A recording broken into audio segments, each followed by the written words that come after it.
Salut à tous, aujourd'hui After Zap Image numéro 757. On débute avec l'anniversaire d'une véritable légende du football mondial et plus particulièrement du football anglais. L'attaquant Alan Shearer fête aujourd'hui ses 50 ans, légendaire attaquant de Newcastle. Ça reste encore à ce jour le meilleur buteur de l'histoire de la Première Ligue. Au cours de sa carrière avec la sélection anglaise, il a marqué plus de 400 buts.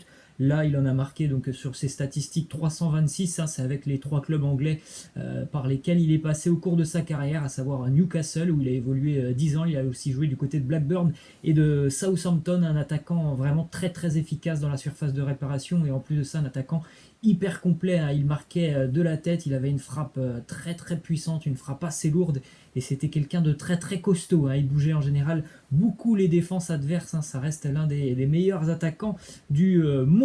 Ensuite, on a une petite info évidemment qui nous intéresse, c'est la demi-finale de la Ligue des Champions qui est connue pour le Paris Saint-Germain.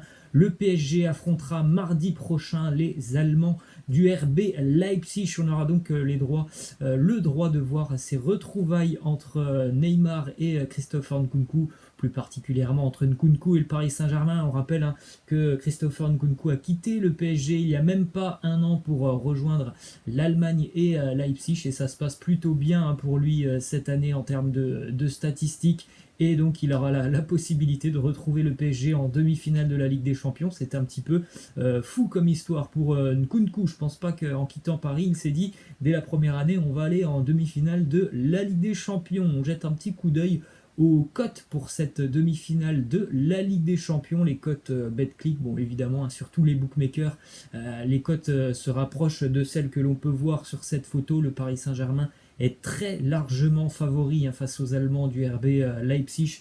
Regardez, le Paris Saint-Germain est coté à peu près 1,80. Le match nul est à 3,65 et la victoire des Allemands à 4,40. Donc ça montre bien que le PSG est favori pour aller chercher une place en finale de la Ligue des Champions. Je pense moi aussi que le Paris Saint-Germain est bel et bien favori sur cette demi-finale de Champions League. Donc l'adversaire, on vient d'en parler, ça sera le RB Leipzig, puisque les Allemands se sont imposés hier face à l'Atlético Madrid 2-1, et ça s'est joué aussi en toute fin de match, puisque le but victorieux pour le RB Leipzig, marqué d'ailleurs par Tyler Adams, c'est son premier but cette année avec Leipzig, il le marque en quart de finale de la Ligue des Champions à 2 minutes de la fin du match. À la 88e minute, le RB avait pris l'avantage en tout début de seconde mi-temps grâce à Dani Olmo. C'est Joao Félix qui avait égalisé pour l'Atlético à la 70e sur un penalty.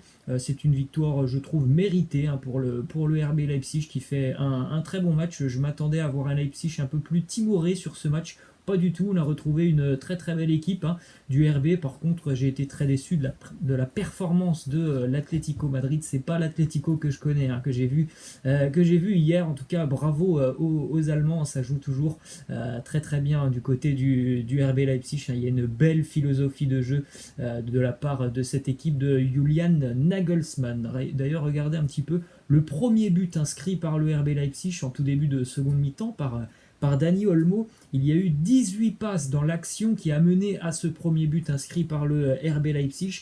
Tous les joueurs ont touché le ballon, sauf le gardien Gulacsi. C'est quand même assez impressionnant. Il y a vraiment des choses très intéressantes dans le jeu du RB Leipzig. Hier, c'est une victoire, je trouve, amplement méritée pour les Allemands. Deux petites infos sur l'entraîneur du RB Leipzig. Il devient, Julian Nagelsmann, le plus jeune entraîneur de l'histoire de la Ligue des Champions à remporter un match à élimination directe. Et il est aussi le plus jeune coach à atteindre les demi-finales de la Champions League. Nagelsmann est en train d'écrire une très très belle histoire et son équipe produit un jeu magnifique. Ensuite, autre petite info, à 33 ans, Julian Nagelsmann s'apprête à affronter le Paris Saint-Germain avec des joueurs qui sont plus vieux que lui, comme par exemple Keylor Navas ou encore Thiago Silva. C'est assez fou de se dire que cet entraîneur a seulement 33 ans. On a l'habitude de voir des entraîneurs qui ont plus de la cinquantaine en général, cinquantaine, soixantaine, et depuis quelques années ça change un peu avec des entraîneurs qui souvent arrivent très très tôt dans le métier et qui font en général de très bonnes choses, comme par exemple pour Zinedine Zidane, très peu de temps après la fin de sa carrière, il est quand même sur un banc de touche et remporte des trophées avec le Real, donc c'est assez impressionnant ce que fait Nagelsmann à l'âge de 33 ans. On termine sur ce match du RB Leipzig avec la grosse prestation de Dayot Upamecano, le défenseur français du RB qui a été élu homme du match hier, une véritable muraille. C'est vrai que ce genre de prestation de la part de Upamecano, ça lui ouvre les portes de l'équipe de France. Quelqu'un physiquement qui est là dans l'impact au duel et qui en général remporte ses duels, ça c'est très important. Quelqu'un qui est très très bien placé, qui a aussi un bon sens de l'anticipation. C'est un défenseur assez complet, Dayot Upamecano. Hier, je pense que Diego Costa, il a passé une sale soirée, notamment lorsqu'il était au contact du défenseur français. On poursuit avec quelques petites infos sur le match de ce soir, le gros duel entre le Barça et le Bayern Munich, une déclaration de Arturo Vidal qui s'est exprimé sur le Bayern Munich. On rappelle que Vidal a joué du côté de Munich, donc c'est un message à ses anciens coéquipiers. Il leur a dit: le Bayern joue contre l'une des meilleures équipes au monde, pas contre un club de Bundesliga. Donc pour lui, ça ne veut rien dire, les nombreux succès du Bayern Munich en Bundesliga, parce que tout simplement pour lui, le championnat allemand est trop faible par rapport au Bayern Munich. On verra ce soir, c'est vrai que depuis une petite semaine, il y a eu pas mal de pics envoyés par les dirigeants allemands. Il y a eu aussi quelques joueurs du Barça qui ont répondu.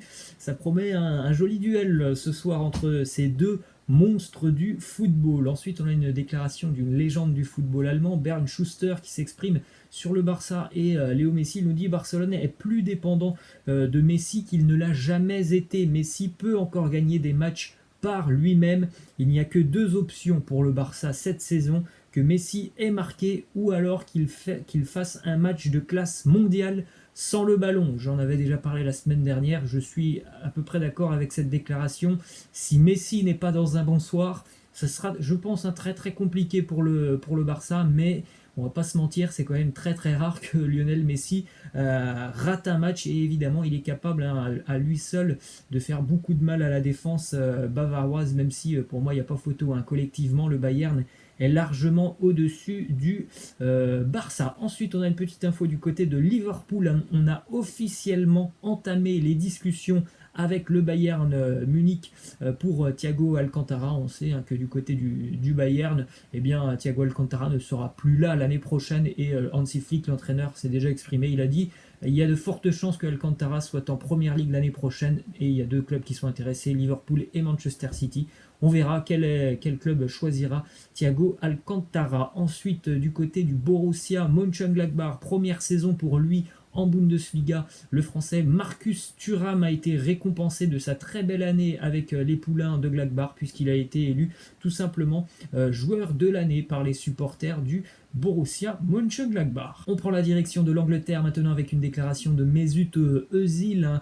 Il y a beaucoup de rumeurs autour de Mesut Özil. On annonce que Arsenal ne veut plus de lui. Voilà la déclaration de Mesut Özil qui nous dit: ma position est claire, je suis ici jusqu'au dernier jour de notre accord et je donnerai tout ce que j'ai pour ce club. Je n'ai pas signé pendant 2 ou 3 ans, j'ai signé pendant 4 ans et cela devrait être respecté par tous. Voilà, sa position est très claire, il ne veut pas quitter Arsenal. Ensuite, info qui concerne les coupes en Angleterre, puisque la FA Cup décide de supprimer la formule des replays match rejoués en cas de match nul. C'est une particularité de la coupe en Angleterre.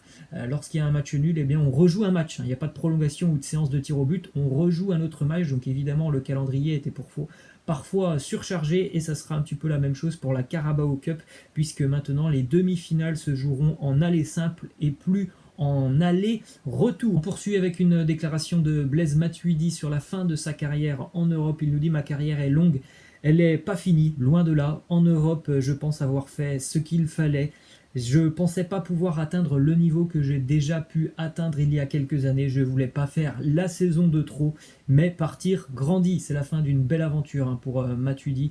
Très très longue carrière au plus haut niveau avec le PSG et la Juve. Donc voilà, une découverte pour lui, la Major League Soccer aux États-Unis, et évidemment il restera dans les petits papiers de Didier Deschamps. Ensuite, on a quelques infos du côté de la Ligue 1. Le défenseur du DFCO, Naïef Aguerd, va s'engager dans les toutes prochaines heures du côté du Stade Rennais pour un montant de 5 millions d'euros. Une belle progression pour lui, passé du côté de Rennes qui va jouer La Ligue des Champions, ensuite, chez l'Olympique de Marseille, une mauvaise nouvelle. Jordan Amavi a été contrôlé positif au Covid-19. C'est une très mauvaise nouvelle, évidemment, à quelques jours maintenant de la reprise de la Ligue 1.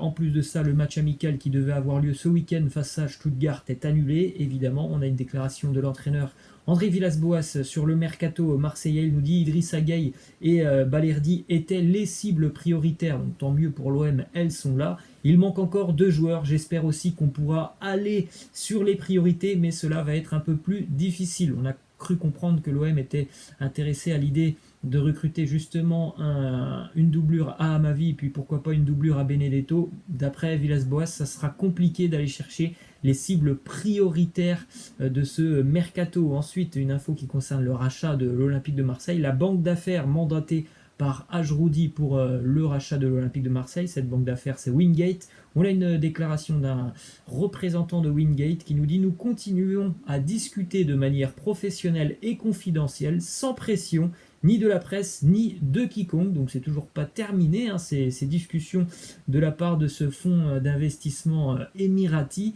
On a l'impression quand même qu'ils sont très très motivés à l'idée de racheter l'Olympique de Marseille, hein, malgré le fait qu'on a cru comprendre que Franck McCourt, pour le moment, n'était pas vendeur. En tout cas, il ne lâche pas l'affaire, hein, du côté du fonds d'investissement émirati. Ensuite, une info du côté de Saint-Étienne. Les Verts auraient déposé une dérogation à la préfecture de la Loire pour pouvoir accueillir environ 20 000 spectateurs lors de la seconde journée de Ligue 1 face à Lorient à la fin du mois d'août. On rappelle, hein, que normalement on aura droit à 5 000 supporters dans tous les stades de Ligue 1. Et on termine les amis avec l'affiche, hein, de la journée, le Bayern Munich face au Barça. Laissez-moi en commentaire vos pronos sur ce match. Voilà les amis, c'est la fin, je vous laisse et je vous dis à la prochaine. Ciao.